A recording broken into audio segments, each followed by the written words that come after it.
community is made up a little bit like a choir with many voices.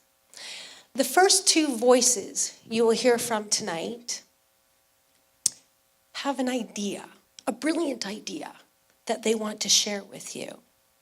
An idea that's about the power unity in community can create. Please welcome to the stage Rick and Dawn.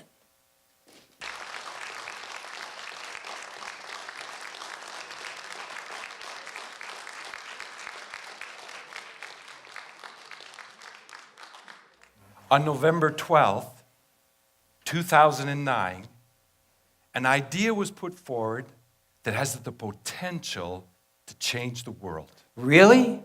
Change the world? Who doesn't want to change the world? Am I right? Have you seen the news lately? Where did this idea come from? It began with a TED Talk given by Karen Armstrong. Oh, that TED Talk. When I listened to her, honestly, I was underwhelmed. I was not too enthralled with the talk either. But something she said caught my attention. Actually, it was two things. The first was this. Karen has had the opportunity to travel in many nations of the world. And everywhere she went, she would encounter people who would say to her or express to her this great yearning for change and would ask, what can we do to make a difference? And the second was this. The idea that came to her that change could happen in the world if people were to do unto others as they would want them to do unto them. Yes, it's the golden rule. It's not new. It's a universal truth that is found in all religious, ethical, and spiritual traditions. Along with the help of others, Karen wrote the Charter for Compassion, which laid out a pathway for change. It was quickly supported by many world leaders such as Desmond Tutu, the Dalai Lama, and many others. I first learned about the Charter for Compassion when I became a member of the Sooke Region Multi-Belief Initiative.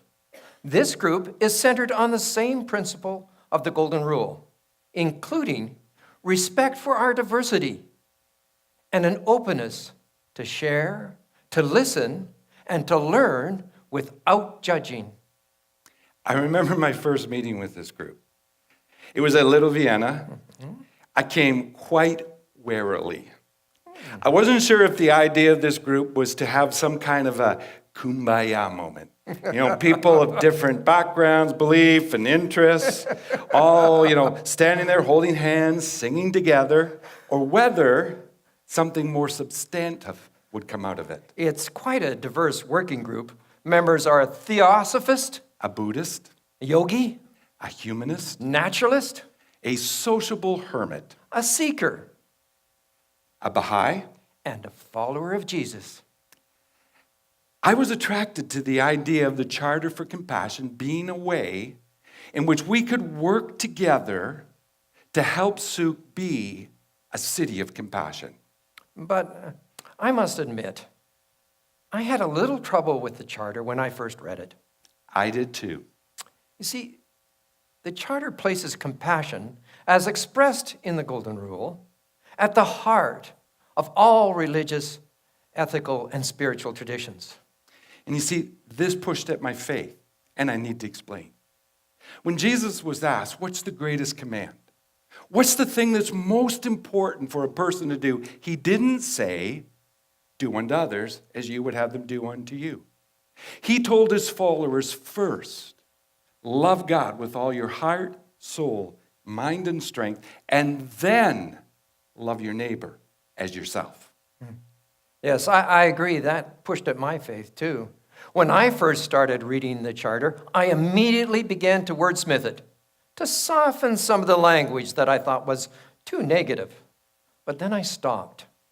I sat back, and I looked at what the Charter was really saying, what the spirit of the message was. I realized it was an affirmation of what we want to do to change the world. We see signing the Charter as a first step. It's like opening a door, to a fresh vista. a spark.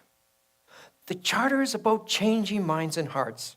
It's about creating respect and unity among people of different faiths and beliefs. At the core of the charter is caring for one another and respecting each other. And we believe as we do this step by step by step, we will create unity in our community. But what about Sooke? We live in this wonderful community, in this beautiful environment, with just a little bit of snow. And we live here in relative peace and security. There's a healthy volunteer culture here in Sooke, evidenced by the Rotary Club, the Lions Club, CASA, the Food Bank, Sooke Embrace, Grace Gardens, and that's just naming a few. We call ourselves the volunteer capital of Canada. Am I right? And all of this contributes and makes Sooke a great place to live, to raise a family, to retire. But is this enough? We are suggesting that there is more. And this more can change how we interact with one another. It can profoundly define what kind of community we become. See, we all understand that the things we do as individuals have impact on others and our physical environment. The charter calls for a change of heart, to dethrone ourselves from the center of our world and place another there. For some people, this is a radical rethink. For others, it confirms what they're already doing. So why should you sign the charter? We believe the fact that you are here tonight speaks to your desire to make a difference here in Sooke and in the world. Each of us can act compassionately in our own ways, To do simple acts of kindness. to be friends with others who are different from us, To create a community of compassion. Now, Mother Teresa said, I don't do great things. I do small things with great love. We tend to think of change in giant steps. But actually, it's a whole series of small baby steps. And there is so much more positive change we can make at the community level. A city infused with compassion is one where a tipping point has been reached, where enough of us have made a deliberate shift, a change, to work together for the good of our community. Together, we can build a resilient, self-sustaining, collaborative community in which homelessness, poverty, drug abuse no longer exist, and Sooke becomes a haven of peace and unity. Now, when Don said that, did you begin to think, this sounds a little kumbaya? What we are describing may sound like an idealistic utopia, but it can happen. It first requires a change of heart to consciously live with compassion. We're not suggesting to you that we simply be a city of compassion in name only, or that enough of us would sign the charter so we get our name on a website somewhere. What we are proposing is the beginning of a movement of people who are willing to work cooperatively together for the well-being of the whole community. We're asking of you 3 things tonight. First, please pick up a copy of the charter in the lobby, read it, and sign it as your personal commitment to live more compassionately.